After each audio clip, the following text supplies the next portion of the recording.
Ripin, Ugoran Prasad. Ketika kawan-kawannya berhamburan ke jalan raya, Ripin sedang susah payah menghitung jumlah kelereng yang dimenangkannya. Siang itu tidak sedikit pun terlintas dalam pikirannya bahwa masa kecilnya akan segera berakhir. 22, mungkin lebih. Ia cepat-cepat memasukkan kelereng-kelereng itu ke dalam saku celananya dan bergegas menyusul kawanannya.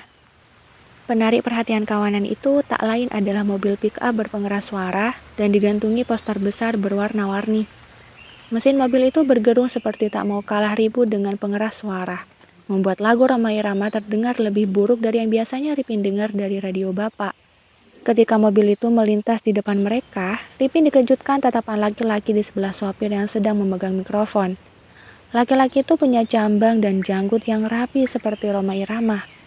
Rambut keritingnya pun seperti Rhoma Irama. Ripin sempat teringat bapaknya Dikin, yang juga punya jambang, janggut, dan rambut seperti Rhoma Irama. Tapi bapaknya Dikin sudah lama mati ditembak. Entah siapa yang mulai, seluruh kawanan itu tiba-tiba saja sudah berteriak-teriak girang dan berlarian di belakang mobil. Berlari mengejar mobil yang lajunya tidak lebih cepat dari sapi. Darkah, kawannya yang bertubuh paling besar, berhasil melompat naik ke bagian belakang mobil dan bertolak pinggang Jumawa. Begitu beberapa yang lain mencoba mengikuti Darka dan terjatuh, sorak-sorai kawanan itu terdengar semakin riuh. Ripin berlarian agak jauh di belakang. 20-an kelereng yang dimenangkannya dan belasan yang lain yang merupakan modalnya membuat kantung celananya sesak. Dan kejadian semacam ini bukannya tak pernah ia alami. Dulu, jahitan di celananya sobek dan kelerengnya berhamburan. Kawan-kawannya berebutan mengambil kelereng-kelereng itu dan tak seorang pun bersedia mengembalikannya. Kali ini, ia harus hati-hati. Semula, Ripin berencana untuk mengikuti kemanapun kawanannya berlari. Tapi pengumuman yang didengarnya dari pengeras suara itu membuatnya berhenti. Di antara suara musik ketipung dan mesin mobil, lama-lama didengarnya suara seperti suara Rhoma Irama sedang mengumumkan pasar malam, tong setan, dan rumah hantu. Nanti malam di alun-alun. Ripin tercenung, lalu berbalik arah dan berlari pulang ke rumah. Mak sedang duduk meniup tungku ketika Ripin menerobos masuk ke dapur sambil terengah-engah. Tak bisa ditangkapnya dengan jelas apa yang dikatakan mulut kecil anaknya. Ripin sibuk berceloteh sembari memasukkan kelereng-kelerengnya ke dalam sebuah kaleng bekas susu. Suaranya bertumpuk-tumpuk dengan bunyi kelereng yang satu persatu membentur dinding dalam kaleng. Hanya sepotong-sepotong dari kalimat Ripin yang bisa didengar Mak. Tapi itu cukup. Tak ada pasar malam, tak ada tong setan. Ripin merajuk, mengatakan setengah berteriak tentang kedatangan Rhoma Irama dan berharap Mak terbujuk. Mak berpikir, bagaimana mungkin Rhoma Irama mau datang ke kota busuk ini? Rhoma Irama cuma mau datang ke Cirebon atau Semarang. Tegal mungkin saja, tapi tidak kota kami. Begitupun, nama ini membuat raut muka Mak sempat berubah cerah sebelum kemudian keningnya berkerut cemas. Ripin tahu itu. Ripin tahu kalau Mak diam-diam menangis setiap kali mendengar Rhoma bernyanyi di radio. Ripin bahkan pernah melihat Mak mendekap dan menimang-nimang radio itu. Padahal Mak sudah bersumpah tidak menangis, sekeras apapun Bapak menghantam wajah Mak. Ripin melihat cemas ke wajah Mak dan berharap sekali ini Mak masih mau berbuat nekat. Harapan ini malah membuat Ripin merasa berdosa. Terakhir kali Mak nekat, pulang nonton layar tancap Satria bergitar. Bapak menghajar Mak sampai dini hari. Kalau sudah begini, Ripin cuma bisa nyumput di bawah selimut dan menahan mulutnya yang menangis supaya tidak bersuara. Mak beli duit, kata Mak berbohong. Ripin tahu Mak menyimpan sedikit uang di kaleng biskuit tempat bumbu dapur. Cukup buat ongkos dan beli es lilin. Ripin marah karena Mak berbohong. Kemarahan membuatnya tidak lagi peduli pada ingatan atas bilur-bilur di wajah Mak. Mak, bohong itu dosa.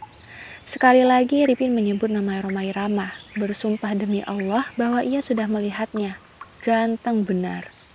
Ganteng kian karo bapaknya Dikin. Mak tercenung. Ripin mengeluarkan semua senjatanya. Dia tahu Mak senang dengan bapaknya Dikin. Kalau bapaknya Dikin lewat depan rumah, Mak suka mengintip dari belakang pintu. Suatu kali, bahkan ia pernah melihat bapaknya Dikin sembunyi-sembunyi keluar dari pintu dapur rumahnya dan semakin bergegas begitu bersitatap dengan Ripin. Hari itu Mak kasih duit jajan, Ripin malah tambah curiga. Tapi Ripin tidak pernah menceritakan kejadian ini kepada siapapun. Raut wajah emak mengeras. Mak pasti berpikir tentang bapak. Mak takut. Ripin sempat berpikir untuk pergi sendiri ke pasar malam. Sepertinya itu tidak sulit. Semua orang pasti tahu di mana tempat pasar malam didirikan. Ia tinggal tak perlu malu-malu bertanya. Sayangnya, ia masih takut. Nenek dulu pernah pesan agar Ripin tidak membantah emak atau bapak. Jangan main kemalaman. Hukuman untuk anak durhaka adalah kehilangan jalan ke rumahnya dan dikutuk untuk tersesat selamanya. Begitu kata nenek. Ripin bergidik dan semakin cemas kalau emak menolak ajakannya. Dulu, emak dan Ripin bisa bersenang-senang setiap malam karena bapak bisa dipastikan belum pulang sebelum subuh. Bapak tidur sepanjang siang dan kelayapan sepanjang malam. Memang mak belum sempat mengajaknya ke kota, tapi setidaknya mereka tidak pernah lewat tontonan apapun yang ada di kampung mereka. Mak bahkan menemaninya nonton TVRI di kelurahan. Itu dulu, waktu bapak masih jagoan yang paling hebat. Sekarang sudah ada jagoan yang lebih hebat dari bapak. Kata orang-orang, jagoan ini seperti setan. Tidak ada yang tahu siapa orangnya, di mana rumahnya, seperti apa tampangnya. Bapaknya Dikin salah satu korbannya. Suatu pagi ditemukan mayatnya mengambang di kali. Luka tembak 2 kali di dada dan di dahi. Jagoan-jagoan setempat banyak yang sudah duluan mati. Dari namanya, Ripin menduga jagoan ini pastilah orang Kristen. Semenjak jagoan setan ini berkeliaran, bapak sering pulang. Bahkan bisa berhari-hari tidak keluar rumah. Emak dan Ripin jadi tidak bisa lihat tontonan dan bapak jadi lebih sering menghajar emak. Semenjak itu pula, bapak memutuskan untuk mengajar Ripin mengaji. Bosan menghajar emak, diajar bapak mengaji buat Ripin sama dengan bersiap-siap dihajar rotan. Baru seminggu terakhir ini, bapak rupanya sudah tidak tahan berdiam di rumah berlama-lama. Ia mulai sering keluar malam, tapi jadwalnya semakin sulit dipastikan. Tidak ada yang tahu untuk berapa lama ia pergi dan kapan ia pulang. Sampai sore, emak kelihatan gelisah, mondar-mandir di dapur. Ripin tahu kalau emak gelisah, artinya emak sudah tidak tahan untuk dolan dan bersenang-senang. Emak sudah bosan dengar radio. Kalau sudah begini, Ripin tidak akan mendesak emak lagi. Keputusannya sudah hampir bisa dipastikan. Ripin tinggal menunggu emak menemukan jalan keluar. Sampai sore pula, Ripin ketiduran di kursi depan. Mimpi naik komedi putar. Bapak masuk dan menendang kursi yang diduduki Ripin. Ripin terkejut, terjaga dan mendapati tangan kekar bapak memuntir daun telinga kanannya. Dengan kasar, bapak menyeretnya ke arah sumur dan perintah bapak kemudian tidak perlu dikatakan lagi.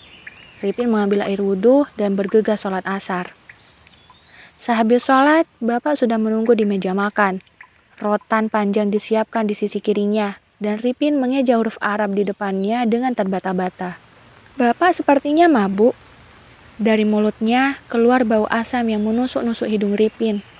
Kalau mabuk, biasanya pukulan rotannya lebih keras. Belum dipukul, Ripin sudah merasa tubuhnya nyeri. Baru 10 ayat, Ripin melihat bapak sudah menempelkan kepalanya ke meja. Di ayat ke-12, Ripin ragu-ragu bahwa yang didengarnya adalah dengkur halus bapak. Di ayat ke-16, Ripin berhenti. Bapak sudah benar-benar tertidur. Dengkurnya keras sekali. Ripin tak bisa memutuskan apakah sebaiknya ia pergi. Ripin tak bisa membayangkan kemarahan macam apa yang akan menimpanya jika bapak tiba-tiba terjaga dan ia tak ada di hadapan bapak. Pasrah, ia duduk di hadapan bapak dalam diam. Ia pikir meneruskan mengaji pastilah percuma. Lebih baik diam. Sial. Tiba-tiba Ripin kepingin kencing. Emak masih mondar-mandir di dapur. Ripin duduk tegang dan yang terlintas di kepalanya adalah wahana rumah hantu di pasar malam. Menjelang maghrib, barulah bapak terjaga. Ripin masih duduk diam, menahan kencingnya di depan bapak. Keadaan menahan kencing membuat Ripin tidak terlalu siaga. Terjaga dan mendapati Ripin sedang mematung, membuat rotan di sisi kiri bapak melayang ke arah tangan kanannya dengan keras. Ripin tersentak dan langsung memasang wajah pucat. Tidak sepenuhnya karena perasaan sakit di tangannya. Ripin kencing. Bapak mendengar bunyi gemericik itu dengan tatapan terpana. Ia melihat ke bawah meja, lalu berdiri tegak menyambarkan rotan di tangannya ke wajah Ripin, sembari dari mulutnya tersembur sumpah serapah. Ripin menutupi wajahnya dengan kedua tangannya, dan bapak terus memukulinya.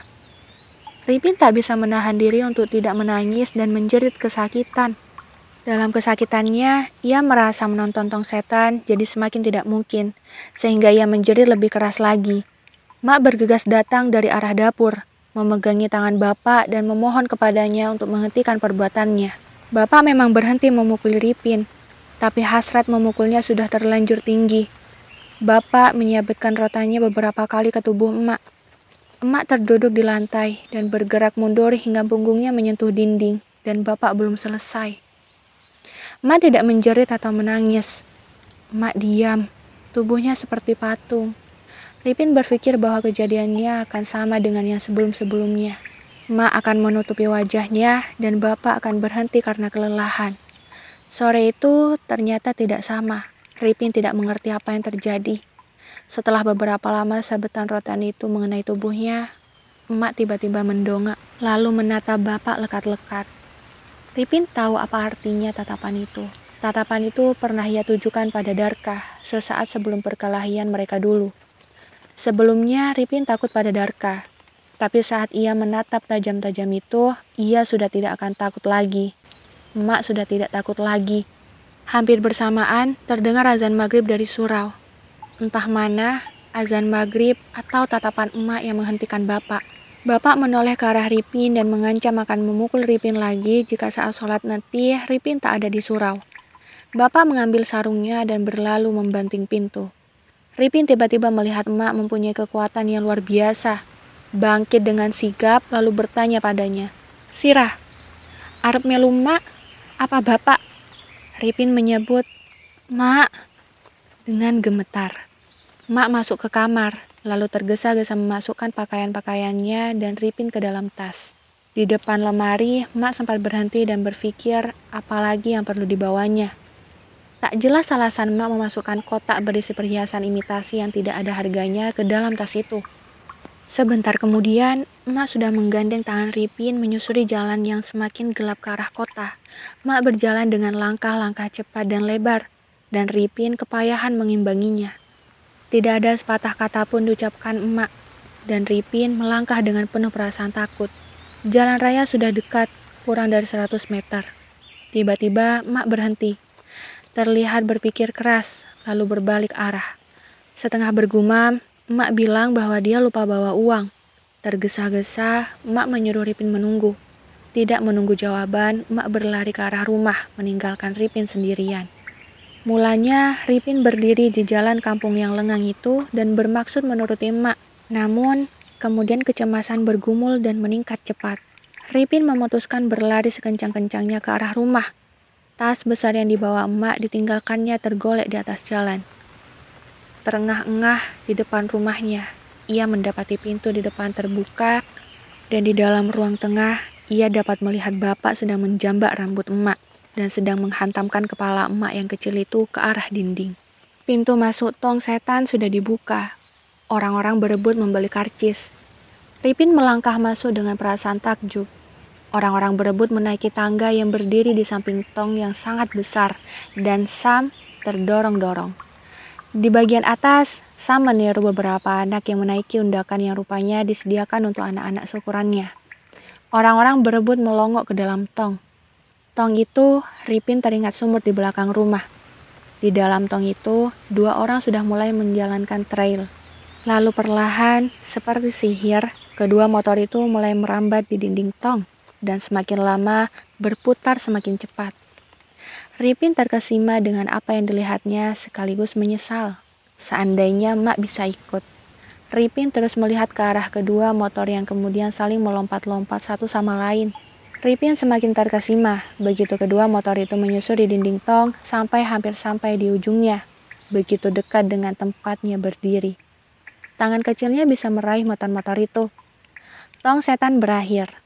Ripin ingin bertahan sebentar di sana untuk menyaksikan lebih banyak lagi, tapi petugas tiket menemukannya dan mengusirnya pergi. Di luar, sebenarnya ada banyak yang belum disaksikan Ripin. Dia belum naik komedi putar, belum masuk rumah hantu, tapi tak ada uang sepeser pun tersisa di kantongnya. Kaleng tempat emak menyimpan uang sudah dibuangnya dari tadi. Kaleng yang sekarang digenggamnya hanya berisi kelereng. Tidak ada yang mau menukar karcis masuk dengan kelereng. Di luar, kompleks pasar malam begitu ramai. Kemanapun Ripin melangkah, ia hanya melihat kegembiraan. Emak tentu akan senang jika bisa ada di sini. Begitu ia ingat emak, ia ingat Rhoma Irama yang mengumumkan pasar malam dengan mobil siang tadi. Ripin mengikuti firasatnya untuk mencari arah sumber pengeras suara. Benar, di depan sebuah meja berisi berbagai jenis jenggot dan cambang palsu, si Rhoma Irama berdiri, tetap dengan mikrofon dan suaranya yang merdu. Ia memakai pakaian yang gemerlap, persis yang pernah dilihatnya di sebuah poster Rhoma Irama. Ripin mendekat untuk memastikan sekali lagi. Jika benar ini Rhoma Irama, ia akan bisa menceritakannya pada emak, biar emak ikut senang. Seharusnya ia berusaha lebih keras membangunkan emak, tapi Ripin tidak tega. Tidur emak pulas sekali. Ripin sudah begitu dekat. Dirinya dan laki-laki berpakaian gemerlap itu hanya dipisahkan meja. Tapi laki-laki tidak sedikit pun memicingkan mata pada Ripin. Ripin mencoba menarik perhatian laki-laki itu, tapi rupanya ia sedang sibuk dengan berbagai pengumumannya.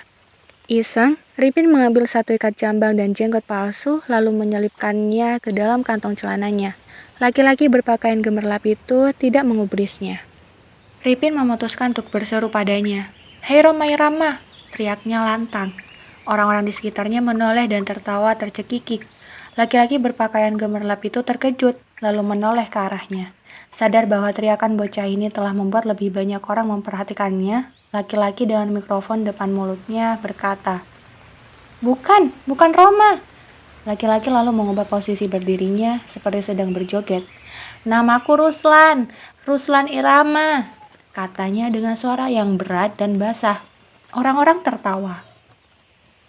Ripin menatapnya dengan pandangan kecewa. "Hei bocah," tegur Ruslan Irama. Ripin mendongak, gagal menutupi matanya yang mulai berkaca-kaca. "Siapa namamu?" Ripin menyebut namanya dengan gemetar dan malu. "Ah, bagus sekali, Ripin. Ripin dari Arifin." Lalu Ruslan Irama tiba-tiba bersuara lantang.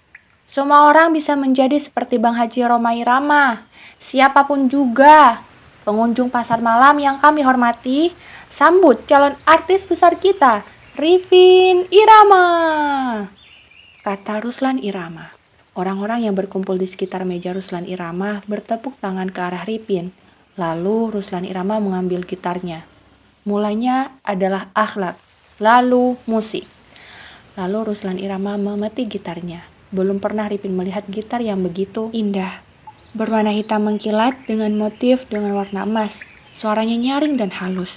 Gitar yang indah itu masih terkenang-kenang ketika pasar malam bubar dan lampu-lampu mulai dimatikan. Persis di depan jalan masuk pasar malam, barulah Ripin sadar ia tak tahu kemana pulang. Neneknya benar, rumahnya hilang. Kebingungan, Ripin malah kembali melangkah masuk ke dalam komplek pasar malam. Langkah kakinya membawanya ke dekat meja Ruslan. Ia terkejut melihat tidak ada siapapun di sekitar meja itu. Hanya ada sebuah gitar hitam mengkilat, tidak ada Ruslan Irama. Dengan hati-hati ia menyentuh gitar itu, lalu mengangkatnya. Ia semakin terkejut melihat betapa gitar itu begitu ringan. Beberapa puluh menit kemudian, ia menyusuri trotoar yang entah menuju kemana.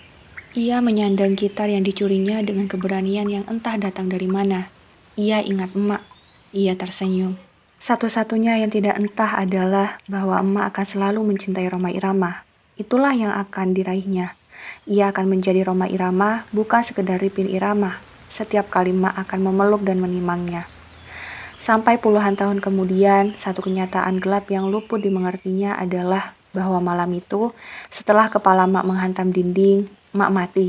Kenyataan lain yang tidak diketahuinya, beberapa hari setelah kematian emak, mayat bapak ditemukan mengambang di kali dengan lubang di dada dan di dahi, ditembak jagoan seram bernama Petrus. Ripin tidak pernah kembali.